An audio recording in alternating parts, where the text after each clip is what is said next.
Hello everyone, welcome to NCERT wallet. NCERT physics के chapter 3 में आप सभी बच्चों का हार्दिक स्वागत है। आज जिस कंसेप्ट को लेकर अपन चर्चा करेंगे उसका नाम है गुरुत्वीय त्वरण, ग्रेविटेशनल एक्सेलरेशन। इससे संबंधित आज अपनी सारी बातें होंगी। इससे संबंधित आज मैंने लगभग 35 प्लस एमसीक्यू आपके लिए लिए हैं। इनमें से कुछ क्वेश्चंस प्रीवियस ईयर के आए हुए हैं, जैसा कि आप लोग जानते हो कि प्रीवियस ईयर के क्वेश्चन मैं ज़्यादा उठाता हूं।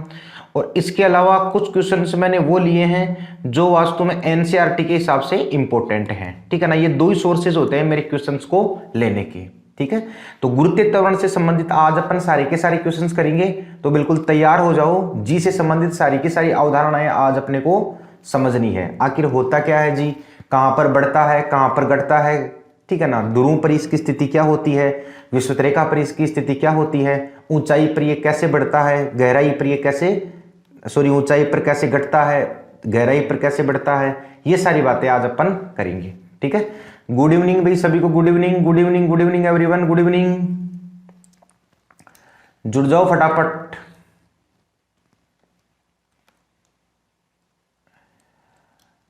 सभी को गुड इवनिंग भाई, सभी को गुड इवनिंग।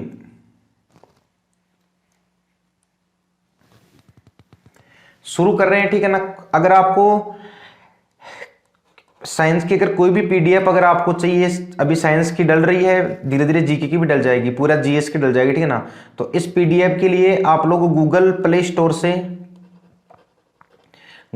स्टोर से एनसीईआरटी वॉलेट एप्लीकेशन डाउनलोड करके वहां पर आप लोग पीडीएफ ले सकते हो। हमारी जो पीडीएफ है ना, इसमें थ्योरी भी है और प्लस इसमें एमसीक्यू भी है।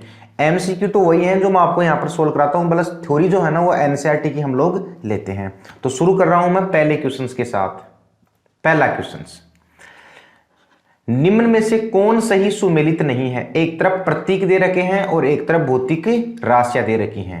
ठीक है ना, एक तरफ है कैपिटल जी गुरुत्वीय नियतांक, स्मॉल जी गुरुत्वीय त्वरण, कैपिटल एम पदार्थ का भार और स्मॉल ए त्वरण। फटाफट कमेंट करके बताओ कौन सही सुमेलित नहीं है, कौन सही सुमेलित नहीं है।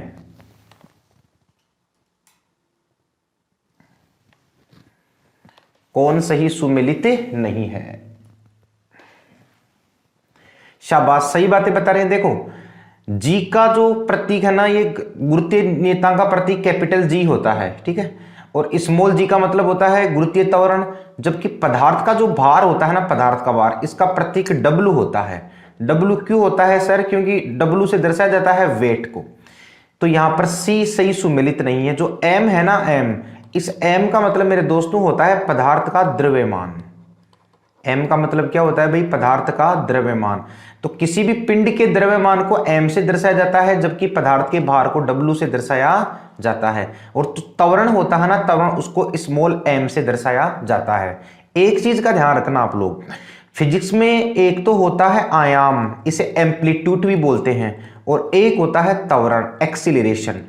इन दोनों का जो प्रतीक होता है ना फिजिक्स में, इन दोनों का प्रतीक क्या होता है? स्मॉल ए ही होता है। दोनों का प्रतीक क्या होता है? स्मॉल ए होता है। एक बार पूछा था कि निम्न में से किन के प्रतीकों में समानता है, तो उसमें ये दो युग्म दे रखे थे, आयाम और त्वरण। ये आप लोग ध्यान रखना। चलते हैं सेकंड क्वेश्चन की ओर। सेकंड क्वेश्चन, गुड इवनिंग भी सभी को, गुड इवनिंग। सेकंड क्वेश्चन देखते हैं। गुरुत्वाकर्षण बल के कारण स्वतंत्रता पूर्वक गिरती हुई वस्तु में एकांक समय में वेग में परिवर्तन डैश कहलाता है। गुरुत्वाकर्षण बल, गुरुत्वीय त्वरण, जड़त्व और संवेग संरक्षण। बताओ भाई कमेंट करके, दूसरे का कमेंट करके बताओ। कुछ बच्चे देखो, कुछ बच्चे गुरुत्वाकर्षण बल बता रहे हैं। गुरुत्वाकर्षण बल नहीं है, गुरुत्वाकर्षण बल अलग होता है। इसे क्या कहते हैं? गुरुत्वीय त्वरण कहते हैं। देखो, गुरुत्वीय त्वरण होता क्या है, थोड़ी सी चीज को समझना। ये जैसे अपनी पृथ्वी है, ठीक है। पहले तो मुझे बताओ यार, त्वरण क्या होता है? त्वरण कल अपने इसी से संबंधित सारे क्वेश्चन किए थे। त्वरण क्या होता है? जो वेग में जो परिवर्तन है ना, वेग में परिवर्तन। बोलो किस में परिवर्तन? वेग में परिवर्तन। इस वेग में परिवर्तन की दर ही त्वरण है। अर्थात कोई साइकिल 10 किलोमीटर प्रति घंटा से चल रही है, आगे चलकर वह 20 किलोमीटर प्रति घंटा हो रही है, तो वो 10 से 20 गई तो वेग में परिवर्तन हुआ ना, वही तो उसका त्वरण हो गया। अब अगर यही त्वरण पृथ्वी की वजह से आता है तो इसी को बोला जाता है गुरुत्वीय त्वरण। पृथ्वी की वजह से आने वाले त्वरण को ही क्या बोला जाता है? गुरुत्वीय त्वरण। अर्थात पृथ्वी की वजह से जो वेग में परिवर्तन आता है, किसी भी पिंड के वेग में परिवर्तन आता है, उसी को गुरुत्वीय त्वरण बोला जाता है। और इस गुरुत्वीय त्वरण का मान होता है 9.8 मीटर प्रति सेकंड स्क्वायर। ठीक है ना। तो देखते हैं थर्ड क्वेश्चन की ओर। देखते हैं भाई, पृथ्वी की सतह पर जी का मान डैश होता है। फटाफट कमेंट करके बताओ, पृथ्वी की सतह पर जी का मान डैश होता है। सभी बच्चों का सही है। जी का मान कितना होता है? 9.8 मीटर प्रति सेकंड स्क्वायर। कुछ बच्चों ने गलत जवाब दिया है क्योंकि उन्होंने मात्रक नहीं देखे आखिर।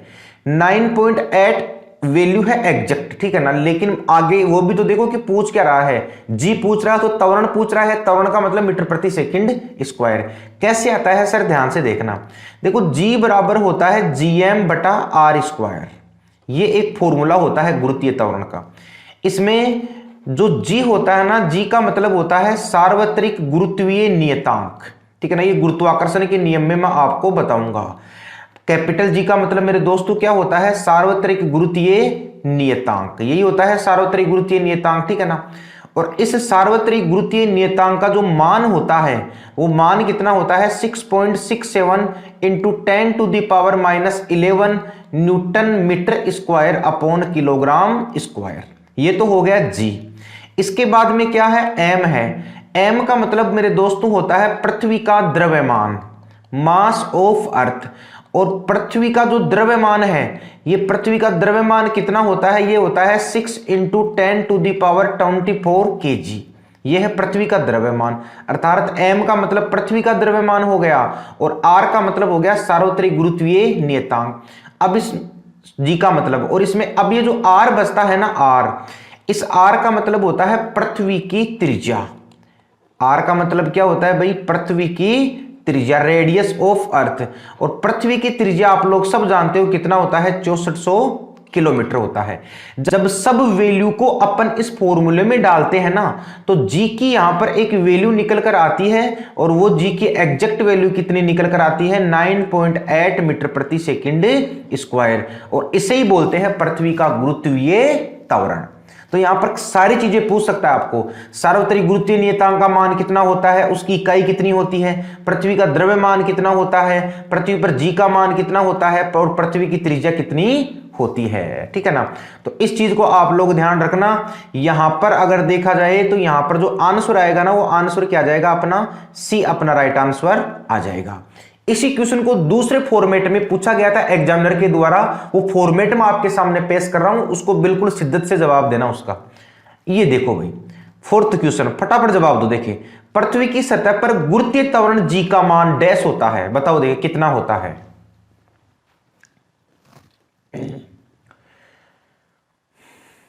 पृथ्वी की सतह पर जी का मान। अब कुछ बच्चे दिखा रहे हैं कि 9.8 मीटर प्रति सेकंड। भैया नीचे वाले ऑप्शन भी तो पढ़ो आप लोग। कुछ बच्चे सही बता रहे हैं। 9.8 मीटर प्रति सेकंड स्क्वायर भी हो सकता है। ये जो है ना 980 सेंटीमीटर प्रति सेकंड स्क्वायर भी हो सकता है। और 32 फीट पर सेकंड स्क्वायर भी हो सकता है। बात एक ही है, तो तीनों के तीनों ही जवाब सही हैं। तो डी इसका राइट आंसर हो जाएगा। ठीक है ना। दोनों ही क्वेश्चंस बिल्कुल सही हैं। कुछ बच्चे 9.8 रखकर बस कि 9.8 होगा भाई, सेंटीमीटर में भी आ सकता है ना। ये अगर देखा जाए तो इसका एसआई मात्रक है। ठीक है ना। और अब ये देखा जाए तो ये इसका सीजीएस मात्रक हो जाएगा। ठीक है भाई। और अगर ये देखा जाए तो ये इसका एफपीएस मात्रक हो जाएगा। क्या हो जाएगा भाई? एफपीएस मात्रक हो जाएगा। तो यहां पर गुरुत्वीय त्वरण का मान पूछा है। ठीक है ना। तो मान तो ऐसे थोड़ा पूछा है कि ऐसा ही मात्रक में मान कितना है, तब अपन बात करते हो। तो मान तो किसी भी मात्रक में हो सकता है। अगला देखो, पांचवा क्वेश्चन क्या कह रहा है? देखो देखें, पृथ्वी की सतह पर गुरुत्वीय त्वरण का मान अधिकतम होता है ध्रुव पर, विषुवत रेखा पर, दोनों जगहों पर समान, और इनमें से कोई नहीं। मात्र 1 सेकंड का क्वेश्चन है। शाबाश, सभी बच्चों का सही है। गुरुत्वीय त्वरण का मान अधिकतम कहां होता है? ध्रुव पर होता है। क्योंकि देखो फॉर्मूला क्या कहता है, G बराबर GM/r²। बोलो यही कह रहा है ना फॉर्मूला। अब इसको अपन बनाते हैं, पृथ्वी को समझते हैं आखिर ये क्या है। मुझे बताओ r का मतलब क्या है यहां पर? त्रिज्या, ठीक है ना। तो जैसे जैसे त्रिज्या बढ़ेगी वैसे वैसे जी का मान घटेगा, और जैसे जैसे त्रिज्या घटेगी वैसे वैसे जी का मान बढ़ेगा। क्यों बढ़ेगा सर? क्योंकि एक दूसरे के व्युत्क्रमानुपाती तो है ये, जी का मान त्रिज्या के व्युत्क्रमानुपाती होता है। तो अब इसको देखते हैं कि ध्रुव पर अधिकतम क्यों होता है और विषुवत रेखा पर आखिर कम क्यों होता है। तो इस कंसेप्ट को जरा यहां से समझना। अपनी जो पृथ्वी है ना, ये पृथ्वी गोल नहीं है। इस पृथ्वी की संरचना कुछ इस प्रकार से बताई जाती है। ये जो उभरा हुआ भाग है ना, इसे बोला जाता है विषुवत रेखा। उभरे हुए भाग को क्या बोला जाता है? विषुवत रेखा, इक्वेटर। और ये जो धसा हुआ भाग है ना, इसे बोला जाता है ध्रुव, पोल। तो अब बताओ, जैसे अपन इसका सेंटर ये मान लेते हैं, तो एक तो दूरी ये हो गई और एक दूरी ये हो गई। इसको अपन मानते हैं मान लो r1 और इसको अपन मानते हैं मान लो r2। तो r1 ज्यादा है, r2 ज्यादा है? r2 ज्यादा है किसकी अपेक्षा? r1 की अपेक्षा। तो मुझे बताओ r1 का मतलब किसकी बात कर रहा है? ये ध्रुव की। और r2 का मतलब ये किसकी बात कर रहा है मेरे दोस्त? ये कर रहा है विषुवत रेखा की। तो मतलब r1 कम है, मतलब ध्रुव पर त्रिज्या कम है और विषुवत रेखा पर त्रिज्या ज्यादा है। तो जी का मान ध्रुव पर क्या हो जाएगा? अधिकतम हो जाएगा। क्यों हो जाएगा सर? क्योंकि त्रिज्या की क्या है? व्युत्क्रमानुपाती है। और विषुवत रेखा पर इसका मान क्या हो जाएगा? न्यूनतम हो जाएगा।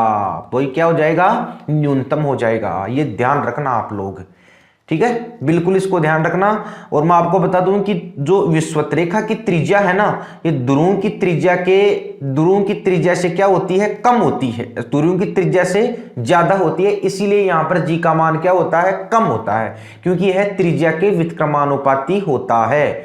तो विषुवत रेखा पर जो इसका मान है ना, ये हमेशा क्या होता है? न्यूनतम होता है। और ध्रुव पर जो इसका मान है ना, जी का मान, ये हमेशा क्या होता है मेरे दोस्त? अधिकतम होता है। 6 नंबर पर देखते हैं क्या है। सार्वत्रिक गुरुत्वीय नियतांक जी का मान डैश होता है। फटाफट कमेंट करके बताओ।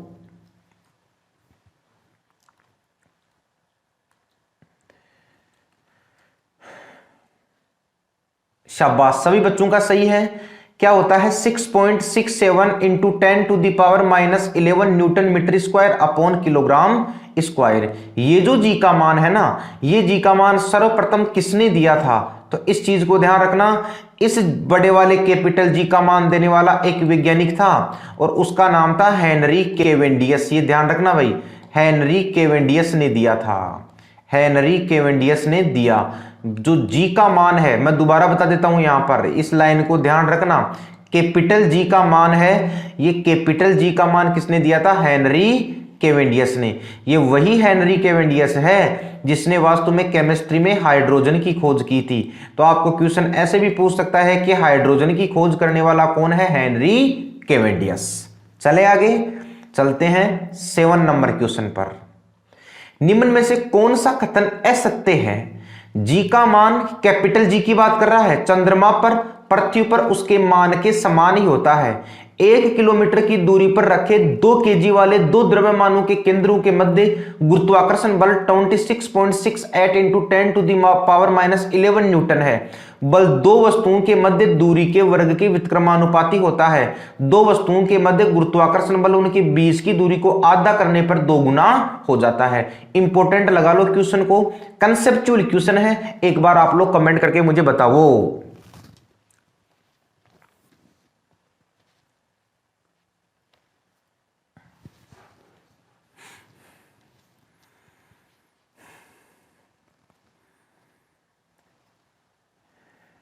असत्य कथन चुनना है भाई जितेश, असत्य कथन।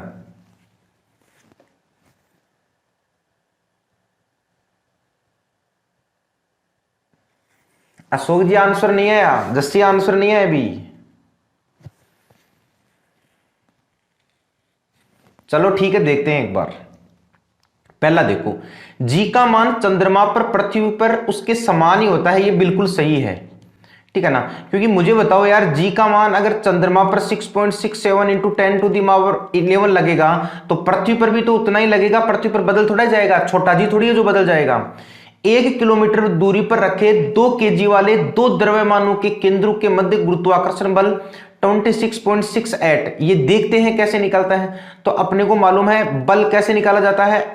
F बराबर क्या होता है, F बराबर होता है GM1 गुना M2 अपॉन क्या होता है, R² होता है, यही होता है।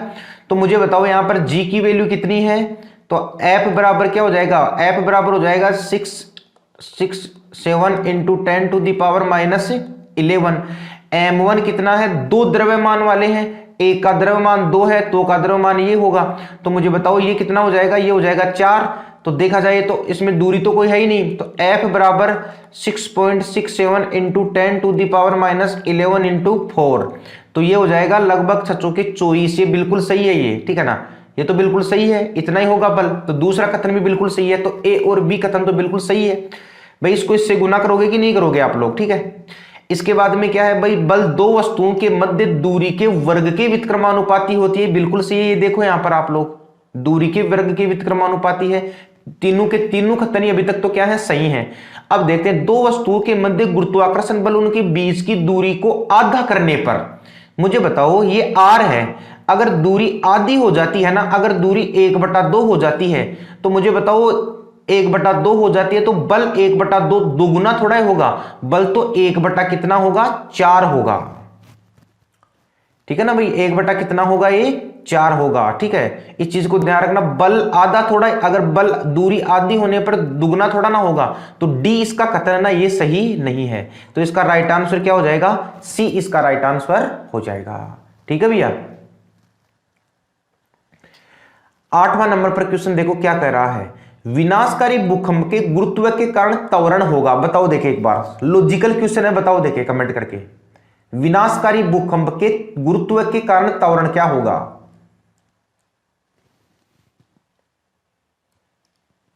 शाबाश, देखो इधर ध्यान दो एक बार, मुझे बताओ यार, जी का मान है ना, जी का मान, इस जी का मान कितना है, 9.8 मीटर प्रति सेकंड स्क्वायर, यही है।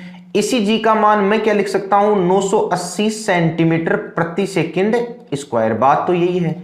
ये माना जाता है, इसका देखो राइट आंसर तो क्या हो जाएगा, पी हो जाएगा, कि इस ये जी जो है ना, जी अगर जी इससे ज्यादा हो रहा है, इस मान से ज्यादा हो रहा है ना, तो वो भूकंप का एक कारण बताया जाता है। ये देखो ज्यादा ही तो है ये, ठीक है ना, भूकंप का एक क्या बताया जाता है, कारण बताया जाता है। तो इस मतलब जी का मान 9.8 से ज्यादा नहीं होना चाहिए, ज्यादा है तो भूकंप के लिए एक कारण बताया जाता है। ये ज्योग्राफी भी कहती है, ये एनसीईआरटी की साइंस भी कहती है, तो इसलिए मैंने इस क्वेश्चन को डाला है। तो इसका आंसर क्या हो जाएगा, बी इसका राइट आंसर हो जाएगा। अगला देखो भाई, कोई व्यक्ति उत्तरी ध्रुव से दक्षिणी ध्रुव की ओर जाता है तो गुरुत्वीय त्वरण बढ़ेगा, घटेगा, अपरिवर्तित रहेगा, पहले घटेगा बाद में बढ़ेगा। फटाफट कमेंट करके बताओ 9 क्वेश्चन।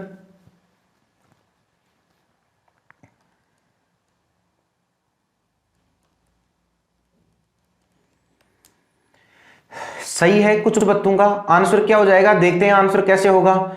जैसे मान लो भाई ये पृथ्वी है, ये क्या है भाई, पृथ्वी है, इस प्रकार से पृथ्वी है ये, इसको मान लेते हैं अपन विषुवत रेखा, यही विषुवत रेखा है, इक्वेटर, और इसे अपन क्या मानते हैं भाई, ध्रुव है।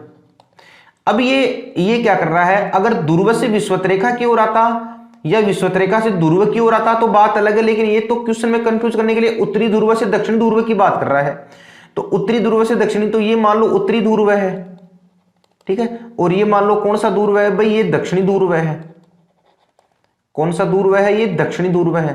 तो उत्तरी ध्रुव से दक्षिणी ध्रुव की तरफ आ रहा है, तो सबसे पहले विषुवत रेखा पर आएगा कि नहीं आएगा, तो विषुवत रेखा पर मान क्या हो जाएगा, कम हो जाएगा, और बाद में मान बढ़ जाएगा। तो पहले घटेगा और बाद में क्या होगा, बढ़ेगा। अगर वैसे पूछ ले आपको कभी भी कि ध्रुव से किधर जा रहा है, ये विषुवत रेखा की ओर, ठीक है ना, ध्रुव से विषुवत रेखा की ओर जाता है ना, तो ध्यान रखना भार भी घटता है, जी का मान भी घटता है, क्योंकि जी के मान पर ही भार निर्भर करता है। और अगर क्वेश्चन ऐसे कभी पूछ ले आपको कि विषुवत रेखा से किधर की ओर आ रहा है, ये ध्रुव की ओर, तो विषुवत रेखा से ध्रुव की ओर आने पर भार भी बढ़ता है और जी का मान भी बढ़ता है, क्योंकि ध्रुव पर मान क्या होता है, ज्यादा होता है, और विषुवत रेखा पर मान क्या होता है, कम होता है। 10th देखो भाई, गुरुत्वीय त्वरण का मान शून्य निम्न में से किस स्थिति में होगा? स्वतंत्रता पूर्वक गिरती हुई लिफ्ट में, पृथ्वी की सतह से 3200 किलोमीटर ऊंचाई पर, 6400 किलोमीटर गहराई पर, पृथ्वी की घूर्णन गति को 17 गुना बढ़ाने पर, और उपरोक्त सभी। बताओ भाई कमेंट करके।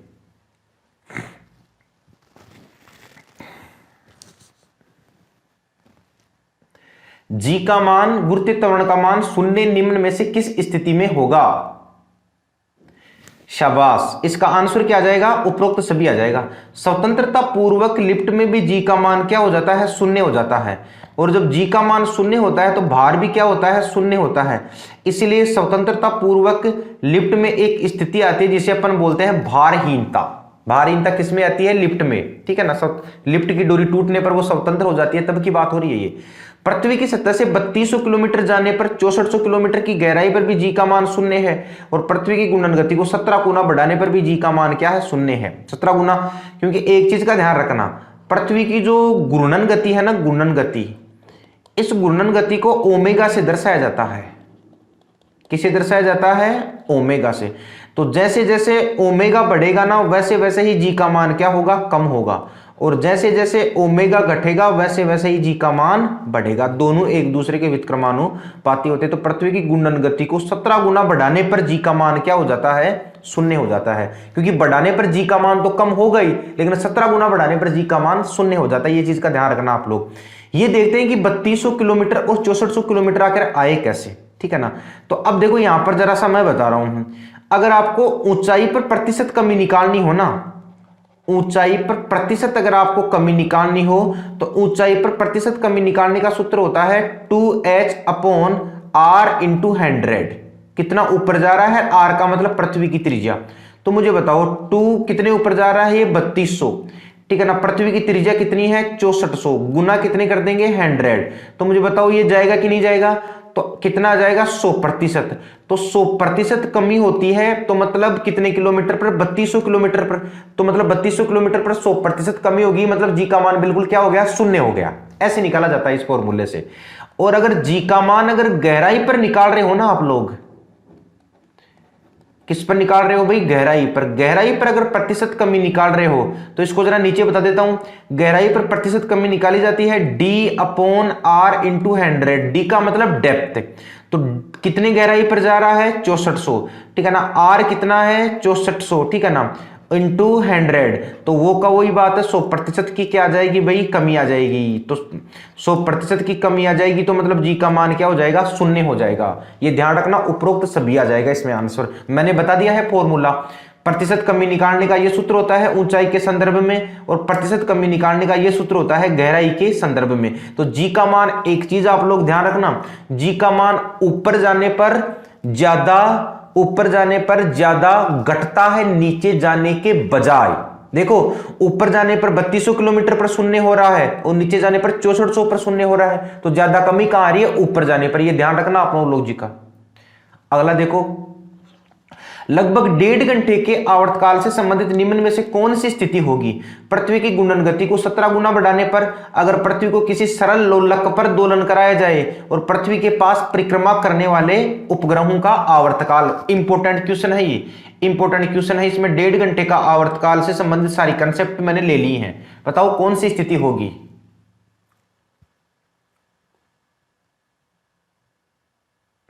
शाबाश, सही बता रहे हो। क्या आ जाएगा? उपरोक्त सभी।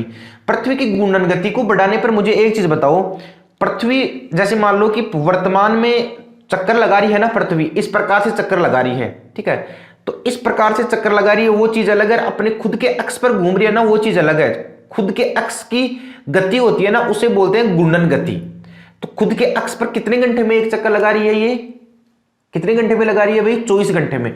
तो मुझे बताओ, जब घूर्णन गति अपन ने बढ़ा दी, ठीक है ना, घूर्णन गति अपन ने बढ़ा दी, तो मुझे बताओ चक्कर लगाने में कम समय लगाएगा, ठीक है ना, अर्थात आवर्तकाल क्या हो जाएगा? कम हो जाएगा।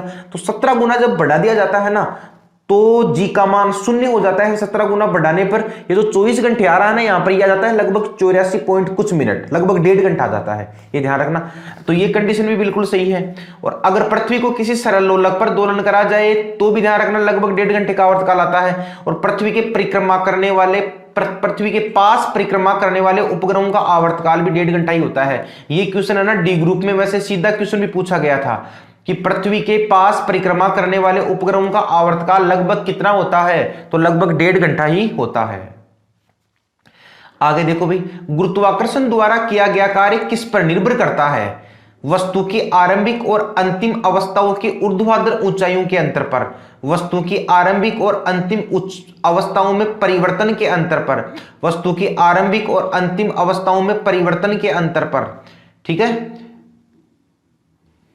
और अगला क्या है? वस्तु की क्षैतिज अवस्थाओं में अंतर पर।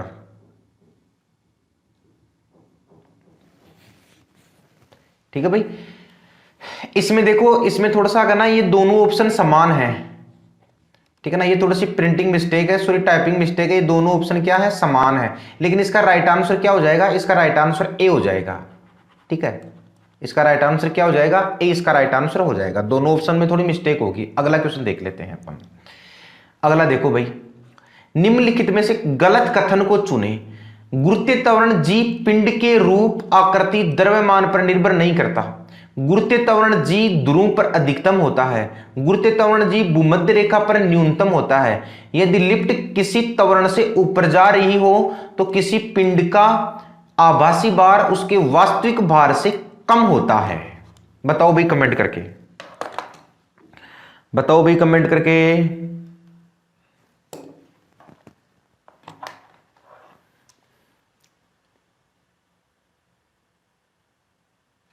कुछ बच्चों का सही है, देखो ध्यान देना। पहले ऑप्शन गलत कथन देखना है। जी का मान है ना, जी का मान, जी का मान क्या होता है? जीएम बटा आर स्क्वायर। तो मुझे बताओ, जी का मतलब सार्वत्रिक गुरुत्वीय नियतांक, एम का मतलब पृथ्वी का द्रव्यमान, आर का मतलब पृथ्वी की त्रिज्या। तो कहीं पर भी पिंड के द्रव्यमान पर निर्भर करता है क्या? ये नहीं करता, ठीक है ना। तो आंसर क्या हो जाएगा? ये तो बिल्कुल सही है। गुरुत्वीय त्वरण ध्रुव पर अधिकतम होता है, सही है। गुरुत्वीय त्वरण यहां पर न्यूनतम होता है विषुवत रेखा पर, बिल्कुल सही है।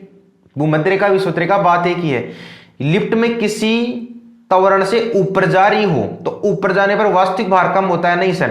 त्वरण से ऊपर जाने पर ध्यान रखना, कल मैंने बताया था भार क्या होता है? ऊपर जाने पर भार बढ़ता है।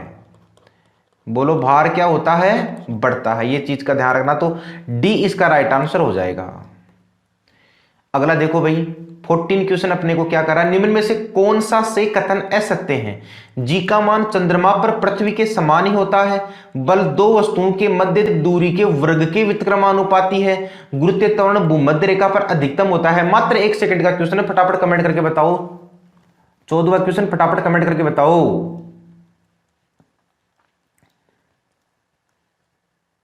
शाबाश, सभी का सही है भाई। जी का मान वही होगा 6.67 इंटू 10⁻⁻11 होगा, तो वही होगा क्योंकि नियतांक है, नियतांक कई बार बदलता नहीं है। दोनों वस्तुओं के मध्य दूरी के वर्ग के व्युत्क्रमानुपाती होता है, बिल्कुल सही है। इस प्रकार से होता है कि नहीं होता है? बिल्कुल सही है। और भूमध्य रेखा पर अधिकतम नहीं होता सर, अधिकतम भूमध्य रेखा पर है ना। भूमध्य रेखा पर तो जो जी का मान है वो जी का मान सबसे कम होता है। तो भूमध्य रेखा पर सबसे क्या होता है? न्यूनतम होता है। और ये जी का मान है ना, ये ध्रुव पर क्या होता है? अधिकतम होता है।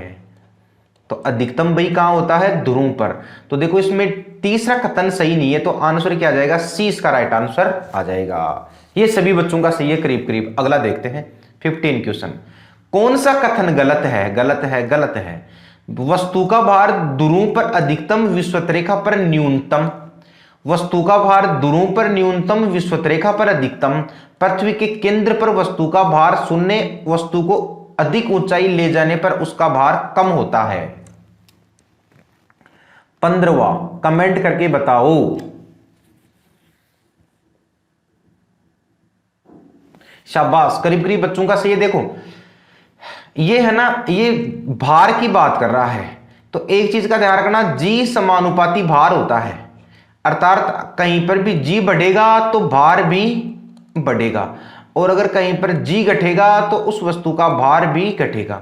तो वस्तु का भार ध्रुव पर अधिकतम और विषुवत रेखा पर क्या होता है, न्यूनतम। बिल्कुल सही है, वस्तु का भार ध्रुव पर न्यूनतम, यही कथन इसका गलत है सर, ठीक है ना। और पृथ्वी के केंद्र पर वस्तु का भार शून्य हो जाता है, क्योंकि देखो पृथ्वी का जो केंद्र है ना, पृथ्वी का केंद्र कितने किलोमीटर पे है, 6400 किलोमीटर पे है। तो 6400 किलोमीटर पर शून्य ही तो है, वस्तु को अधिक ऊंचाई ले जाने पर भी उसका भार कम होता है।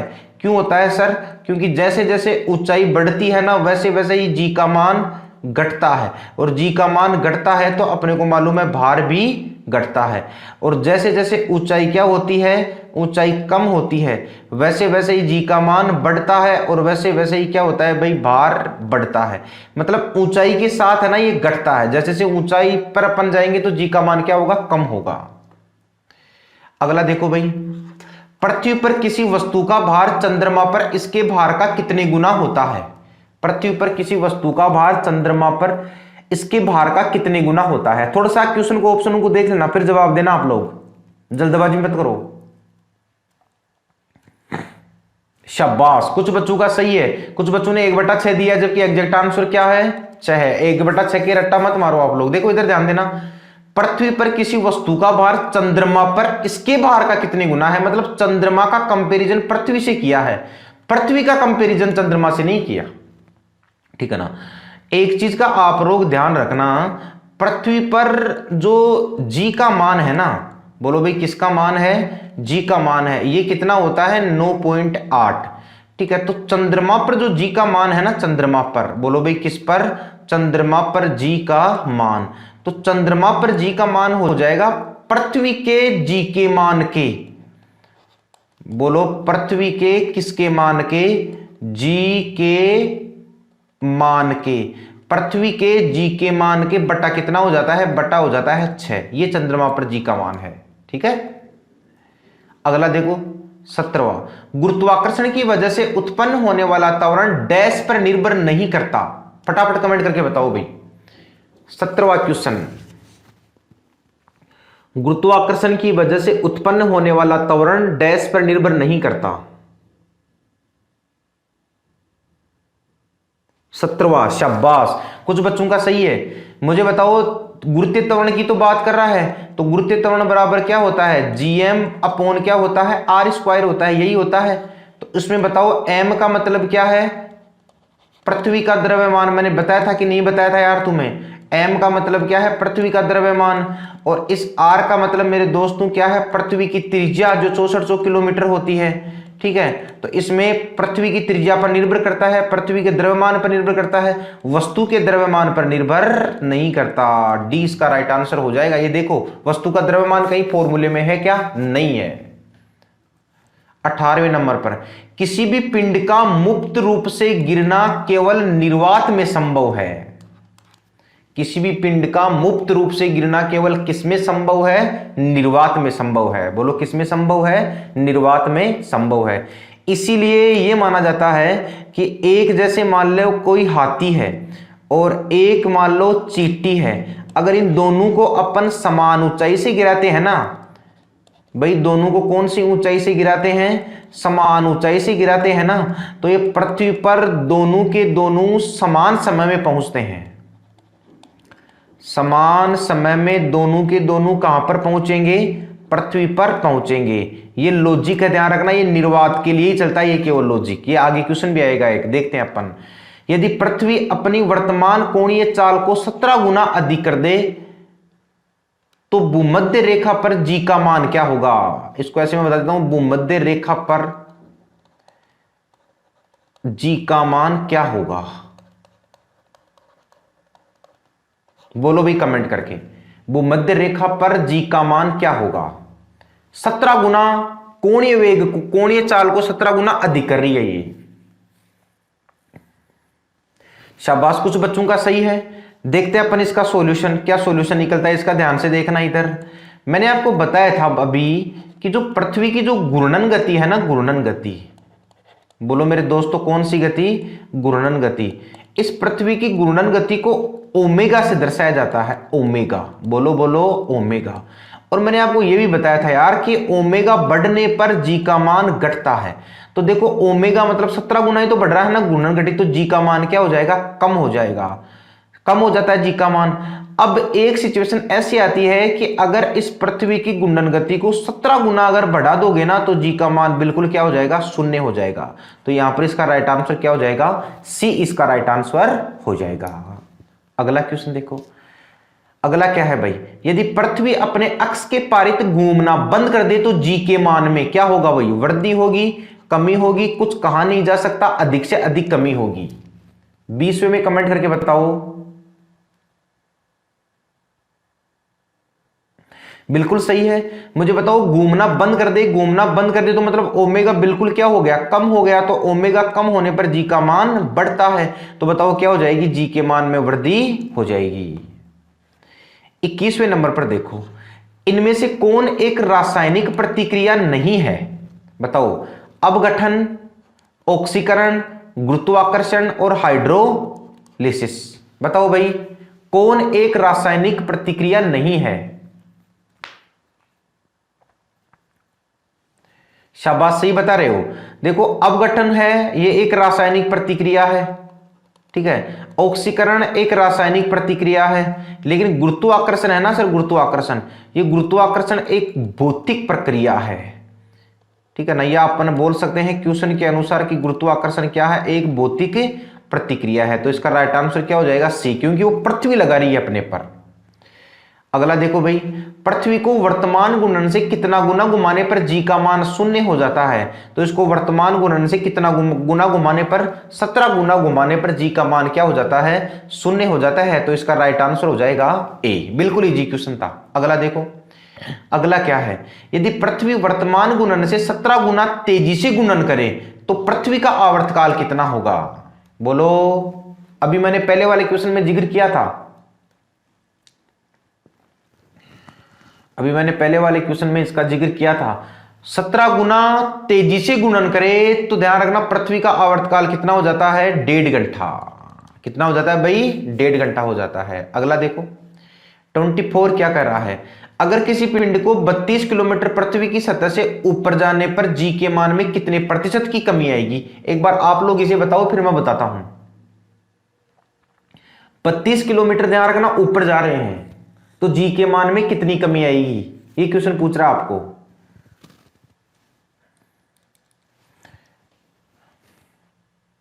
सही बता रहे हैं कुछ। देखो एक चीज का ध्यान रखना आप लोग, किसके मान की बात कर रहा है, जी के मान की। तो इसको अपन ध्यान से समझते हैं। जी के मान में जो प्रतिशत कमी आती है ना, प्रतिशत कमी, जी के मान में प्रतिशत कमी के मेरे दोस्तों 2 सूत्र होते हैं। प्रतिशत कमी एक तो निकालना है ऊंचाई पर, उसका लॉजिक अलग है, और एक निकालना है बोलो किस पर, गहराई पर। तो ऊंचाई पर प्रतिशत कमी निकालने का सूत्र होता है 2h, h का मतलब हाइट, बटा r का मतलब पृथ्वी की त्रिज्या गुणा 100। इस प्रकार से निकलता है जी के मान में कौन सी कमी, प्रतिशत कमी। ये तब होगा जब ऊंचाई दे रखी हो। और गहराई पर अगर प्रतिशत कमी निकालनी है ना तो d/r इंटू 100, ये गहराई पर निकालनी है। और ये मैंने आपको जो बताया ना, ये किस पर निकालनी है, ऊंचाई पर निकालनी है। अब 32 किलोमीटर पृथ्वी की सतह से ऊपर जा रहा है तो 2 गुना एच की वैल्यू कितनी है, 32 बटा आर कितना है, 6400 पृथ्वी की त्रिज्या इंटू 100। तो मुझे बताओ ये भी तो 64 ही तो होगा ना। तो अगर देखा जाए नीचे जैसे अपन जाएंगे ना तो 64/6400 गुना 100, ये गया ये गया ये गया ये गया। तो मुझे बताओ कितने प्रतिशत कमी आएगी, 1% की आ जाएगी, कमी आ जाएगी। तो यहां पर आंसर क्या हो जाएगा, बी अपना राइट आंसर हो जाएगा। अर्थात जी के मान में 1% कमी आ रही है 32 किलोमीटर ऊपर जाने पर, तो 100% कमी आएगी 3200 किलोमीटर पर। यही तो अपन ने पहले की है बात कि शून्य कितने डिग्री पर होगा, 3200 पर। चलते हैं आगे। 25, अगर कोई व्यक्ति किसी पिंड को धरती से P1 शक्ति से उठाता है, वही व्यक्ति उस पिंड को चंद्रमा पर P2 शक्ति से उठाता है, तो P1 ज्यादा है P2 से, ठीक है ना। P1 बराबर है P2 के, P1 कम है P2 ज्यादा है, इनमें से कोई नहीं। बताओ भाई कमेंट करके।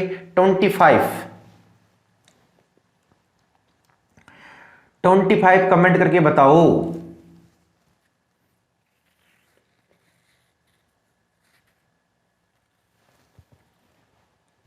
देखो इधर ध्यान देना, कुछ बच्चे ये ए बता रहे हैं कि P1 ज्यादा होगी P1, ऐसे नहीं होगा। देखो ये जैसे पृथ्वी है, धरती है ये, ठीक है, यहां पर पावर कितना है P1 है, और ये है अपना चंद्रमा, तो चंद्रमा में यहां पर कितना है P2 है, ये बात सही है। अब पिंड चंद्रमा पर P2 शक्ति से उठाता, तो बताओ P1 ज्यादा होगा P2 ज्यादा होगा? मुझे एक चीज बताओ, पृथ्वी की सतह से अगर चंद्रमा पर कोई चीज ले जाते हो तो चलो कि उसमें भार में कमी आती है, लेकिन जो व्यक्ति गया है ना उसके भार में भी तो कमी आएगी ना, उसका भी तो पावर कम होगा, तो जितनी वस्तु में कमी आई उतनी उसके भार में कमी आ जाएगी, ठीक है ना। तो ये क्या हो जाएगा, बिल्कुल बराबर, P1 इक्वल टू P2। 26 देखो साहब, निम्नलिखित कथनों पर विचार कीजिए। बढ़िया क्वेश्चन है ये, यूपीएससी में आया हुआ क्वेश्चन है ये। गुरुत्वीय त्वरण ऊंचाई व गहराई दोनों के साथ घटता है। गुरुत्वीय त्वरण ऊंचाई पर जल्दी, गहराई पर देरी से घटता है, और गुरुत्वीय त्वरण भूमध्य रेखा पर अधिकतम होता है। फटाफट कमेंट करके बताओ बेटा। और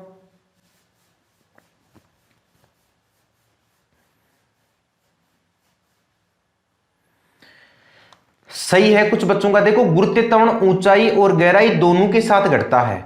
गुरुत्वीय त्वरण ऊंचाई पर जल्दी, गहराई पर देरी से घटता है, यह भी बिल्कुल सही है। और गुरुत्वीय त्वरण भूमध्य रेखा पर अधिकतम होता है, यह कथन इसका गलत है। तो मतलब 1 और 2 सत्य हैं, यही आ जाएगा पहला, इसका ए इसका राइट आंसर आ जाएगा। भूमध्य रेखा पर तो जो जी का मान है ना, ये क्या होता है, न्यूनतम होता है। अधिकतम तो कहां पर होता है, ध्रुव पर होता है, ठीक है भाई। 26 देखो, अगर किसी पिंड का द्रव्यमान 2 गुना कर दिया जाए तो जी का मान बताओ भी कमेंट करके। अगर किसी पिंड का द्रव्यमान 2 गुना कर दिया जाए तो जी का मान 27वां बताओ। पिंड का द्रव्यमान 2 गुना कर दिया जाए तो जी का मान, कुछ बच्चे सही बता रहे हैं। मुझे बताओ यार, ये जी का जो मान है ना, ये मैंने आपको कितनी बार बता दिया, GM बटा R स्क्वायर ही तो होता है। ये पिंड के द्रव्यमान पर निर्भर करता है क्या, नहीं करता। जी का मान पिंड के द्रव्यमान पर, ये लाइन लिख रहा हूं मैं, जी का मान पिंड के द्रव्यमान पर निर्भर नहीं करता है। जी का मान पिंड के द्रव्यमान पर निर्भर नहीं करता है। तो चाहे पिंड को दुगुना करो और चाहे चौगुना करो, उससे जी के मान को कोई मतलब नहीं है। तो आंसर आ जाएगा ए। अब देखो साहब 28वां क्वेश्चन, एक हाथी और एक चींटी दोनों को समान ऊंचाई से गिराने पर किस पर ग्रेविटी ज्यादा लगेगी? हाथी पर, चींटी पर, हाथी व चींटी दोनों पर समान, इनमें से कोई नहीं। कमेंट करके बता दो।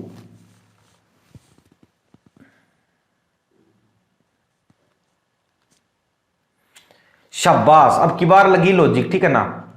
हाथी पर मत कर रहे ना, हाथी और चींटी दोनों पर समान, क्योंकि जी का मान मैंने क्या बताया, चाहे हाथी हो और चाहे क्या हो, चींटी हो, या चाहे कोई भी क्या हो, पिंड हो, इन तीनों के मान पर जी का मान निर्भर नहीं करता है। इन तीनों के तीनों पर ही जी का मान निर्भर नहीं करता है, ठीक है ना, पिंड पर निर्भर ही नहीं करता है। 29, पृथ्वी की घूर्णन गति को बढ़ाने पर जी का मान डैश होगा, बढ़ता है, घटता है, अपरिवर्तित, इनमें से कोई नहीं। फटाफट कमेंट करके बता दो। घूर्णन गति का ओमेगा, घूर्णन गति का मतलब होता है ओमेगा, जो अपन ने अभी किया था। शाबाश, सही है। जैसे जैसे घूर्णन गति को अपन बढ़ाते हैं ना, वैसे वैसे जी का मान कम है, तो घूर्णन गति बढ़ाने पर जी का मान क्या होता है, घूर्णन गति बढ़ने पर गुरुत्वीय त्वरण का मान क्या होता है, घटता है। अगला देखो भाई, 30वें नंबर पर क्या कह रहा है साहब क्वेश्चन, निम्न में से कौन सा कथन सत्य है? माउंट एवरेस्ट पर जी डैश, जी डैश का मतलब नया जी का मान ग्रेटर देन जी है। माउंट एवरेस्ट पर जी डैश का मान लेस देन जी है। पृथ्वी की घूर्णन गति बढ़ाने पर जी का मान बढ़ता है, और पृथ्वी की घूर्णन गति बढ़ने पर जी का मान घटता है। फटाफट कमेंट करके बता दो। बहुत बढ़िया क्वेश्चन है, स्क्रीनशॉट ले लेना आप लोग इसका। 30वें में कमेंट करके बताओ।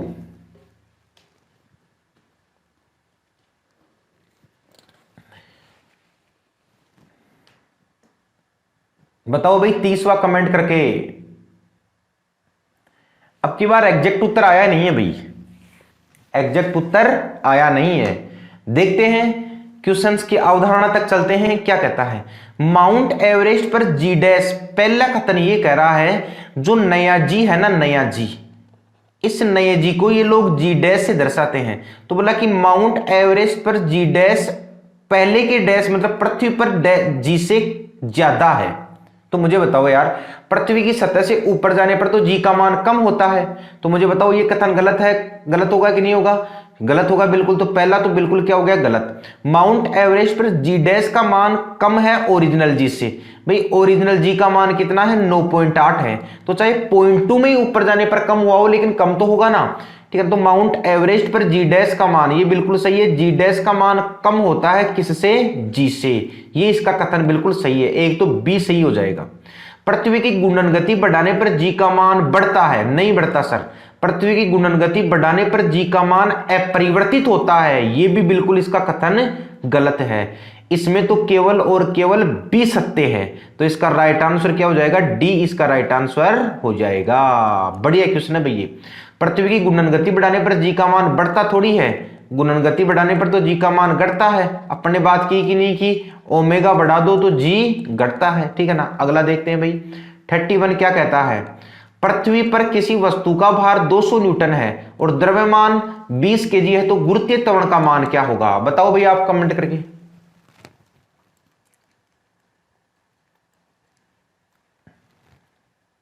देखो इधर ध्यान देना, सही बता रहे हैं कुछ बच्चे। जो भार होता है ना, भार, इस भार का सूत्र होता है, आगे करेंगे अपन इनको, ठीक है ना।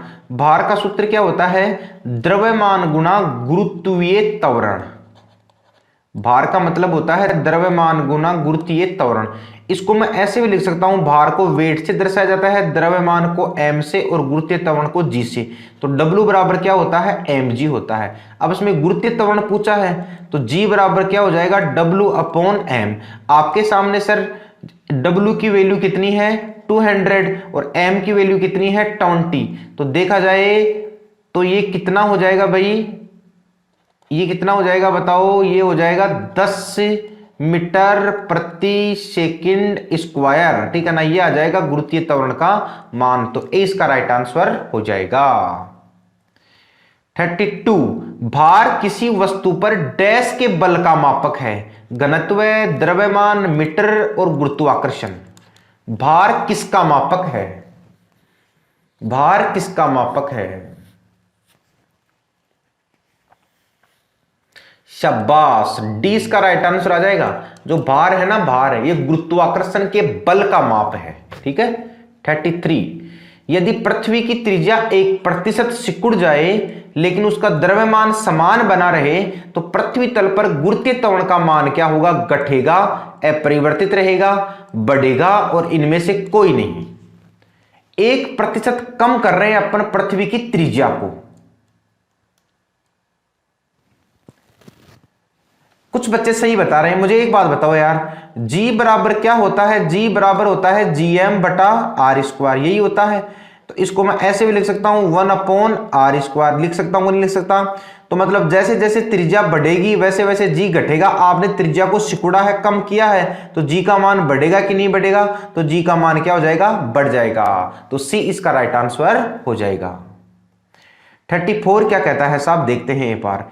टेनिस की गेंद मैदान की अपेक्षा किसी पहाड़ी पर अधिक ऊंचाई तक उछलती है क्योंकि पर्वतों पर वायुदाब अपेक्षाकृत कम होता है, पर्वतों पर गेंद और हल्की हो जाती है, पर्वतों पर पृथ्वी का गुरुत्वीय त्वरण कम हो जाता है, और इनमें से कोई नहीं। कमेंट करके बताओ।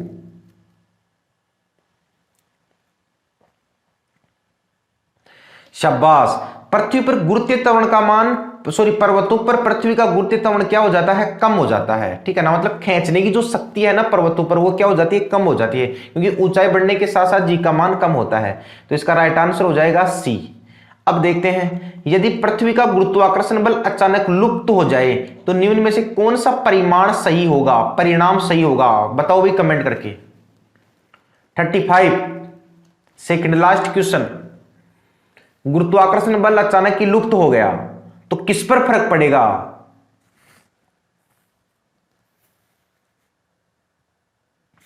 सही है बिल्कुल। देखो गुरुत्वाकर्षण बल लुप्त हो गया तो वस्तु का भार शून्य हो जाएगा, द्रव्यमान वही रहेगा। वस्तु का द्रव्यमान शून्य हो जाएगा? नहीं सर, द्रव्यमान नहीं बदलता है, केवल भार बदलता है। तो मेरे हिसाब से इसमें आंसर क्या हो जाएगा, ए इसका राइट आंसर हो जाएगा। 36 देखते हैं अपन। एक वस्तु का द्रव्यमान 100 kg है, गुरुत्व तनित जनत 10 त्वरण 10 मीटर प्रति सेकंड है।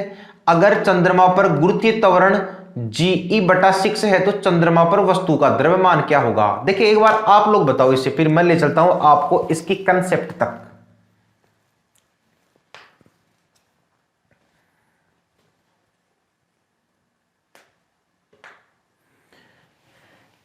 कुछ बच्चे बता रहे हैं कि सर चंद्रमा पर है ना जी का मान, जैसे मान लो कि यहां पर 100 है तो चंद्रमा पर 1/6 होता है तो ये 6 हो जाएगा। सर ये किसकी बात कर रहा है, द्रव्यमान की। द्रव्यमान तो कहीं नहीं बदलता है, तो अगर चंद्रमा पर अगर यहां पर अगर 100 किलोग्राम है तो चंद्रमा पर भी कितना होगा, 100 किलोग्राम ही होगा। तो टोटल अपन ने है ना कितने क्वेश्चंस लिए हैं आज, 36 क्वेश्चंस लिए हैं। सारे के सारे क्वेश्चंस है ना अपन ने किससे संबंधित लिए हैं बोल के बताओ एक बार, गुरुत्वीय त्वरण। तो गुरुत्वीय त्वरण को अपन ने बिल्कुल बढ़िया तरीका से आज समझ लिया है। मिलते हैं अगले वीडियो में, तब तक के लिए गॉड ब्लेस यू।